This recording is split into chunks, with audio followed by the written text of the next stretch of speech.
Welcome to the Southern Mountain Kitchen. Today we're going to make chicken fried spicy pork chop nuggets.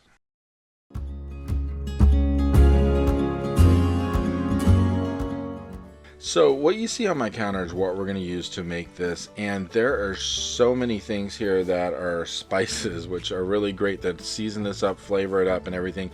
And then you got some large pork chops. Now I'm going to let you know before we get going on this, I have 3 large pork chops here which are bone in. When I cut these up, it's going to make about 35 nuggets. So that's a lot. So if you need less, you can actually dial that back. Or if you think you need more for a bigger family, you can add some more pork chops to this. But just take into account, when you cut up a pork chop, you're going to get at least 10 or more nuggets. So just keep that in mind. So in a large bowl, we're going to break up 2 large eggs. And to this, we're going to add in about a cup of buttermilk, because we're going to use this to coat the nuggets to actually get the outer edge to stay on when we put breading on it. So go ahead and mix these up with a whisk. We want to break open those yolks and get everything mixed through, and make sure that we get it all stirred through and there are no like pieces of egg still floating in there that aren't mixed, and get them completely done. And then we're going to move on to the pork chops. Now here's the thing, like I said, mine are bone in. You can buy the pork that doesn't have the bone in it. If you want to, that's your choice. I mean, either way, it's still pork, it's still gonna work. Cut out the bone if you have it. Cut off larger pieces of fat if you have it, because nobody wants to bite into one of these nuggets and get a big piece of fat in their nugget, because it isn't a pleasant way to eat it. It's not going to be wonderful. And then when we cut these, we're going to cut them kind of like in cubish shape. Mine are a little rectangle when I cut them, but it doesn't really matter because it's a nugget. And as you go through, just cut these things in strips and then cut across so you can make your nuggets. And like I said, with what I had here with these 3 pork chops, I ended up with about 35 nuggets.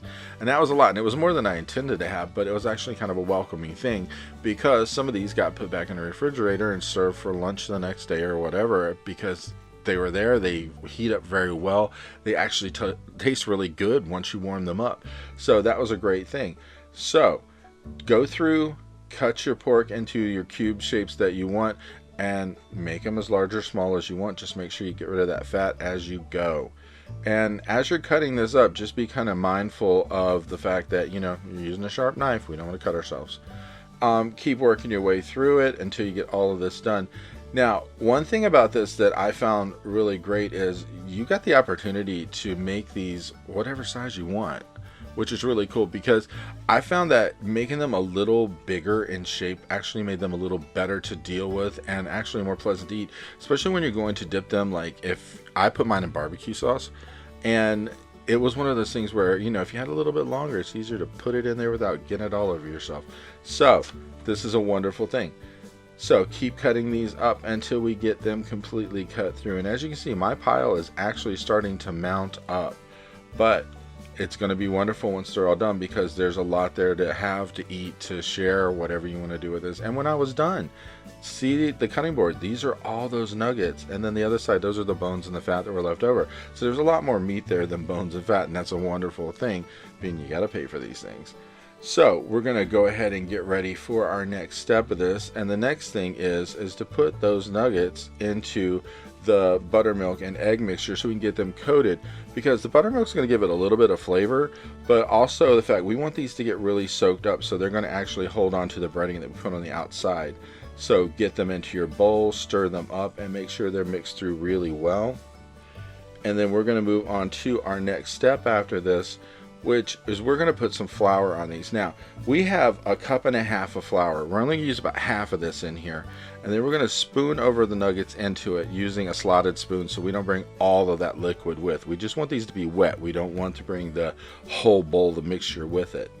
So go ahead and spoon them in, and when they're in there, we're going to like mix them up in the flour to get them coated initially. And they're still going to be wet, because there's still going to be a lot of moisture on these, but we're going to bring in more dry ingredients in a few minutes to actually put around the outside of that. So just go ahead and get this all over there and then stir it up, so that way you've got your initial coating on, and it's going to kind of be pasty on the outside, and that's perfectly fine. That's what we want. So go ahead and mix your way through this as best you can, and then when we're done with this, we're going to move on to mixing up the next step of this. So we're going to put this to the side, and we're going to bring back the rest of that flour that we had in that bowl. And to it, we're going to add some other stuff. So we're adding about a half a cup of panko. And then we're going to use a fourth of a cup of cornstarch. Then on top of that, we're going to start putting some seasoning. So we're using a fourth of a teaspoon of salt, pepper, and garlic powder. Then we're going to add to this at least a teaspoon of pork or chicken seasoning. And then on top of that, we're adding a half a teaspoon of cayenne pepper, paprika, and onion powder. And we're going to get that all in there. And then on top of this, we're using the Kingsford Cajun seasoning. And you're going to use like probably a whole tablespoon to a tablespoon and a half because you really want to give some flavor to this. So go ahead and mix this up with your whisk so that way all the seasoning is mixed through the flour, so it's like not all in one place. We want to make sure it's all through the whole thing before we pour it over top of the nuggets. And then once you got it mixed, go ahead and dump that whole thing over top of where we have the nuggets sitting and waiting for it. And then we're going to use our spoon and mix this up again, because this is the way we're going to get this coated again. So basically it's getting a double coating of dry ingredients on the outside. And this is really going to stick and be thicker because it has the panko and everything in there. And this is going to give it a bite. When you bite into it later, it's going to have a little bit of a crunch to it. And that's the best thing about it, because these aren't like going to be like greasy, icky things. These are actually going to have a good taste to them with a lot of crunch. So on a stove, we have a skillet here where I put in probably about 1.5 inches, almost 2 inches of oil, got it heated up to 350 degrees, and then we're going to put the nuggets in batches, because like I said, I had 35 of these. So I'm going to do them at first like maybe like 10 at a time. And once you get these in there, we're going to want them to cook to where it's about 4.5 minutes or so per side, almost 5 minutes. You're going to have to watch them to see how they're doing, because once they get cooked, then we're going to flip them and cook the other side for another 4.5 to 5 minutes. So we just need to pay attention to it as we go. But like I said, I had so many of these, it was like multiple pans. So when you get to around 4.5, 5 minutes, go ahead and flip these one at a time. Just make sure you know which ones you flipped and you didn't miss any. And that way we can get these all totally cooked through, because we do not want our pork to not be cooked.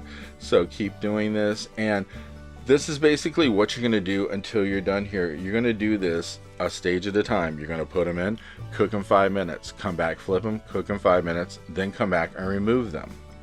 And that's going to be the deal. And we just keep doing this until we made it through the whole batch of them.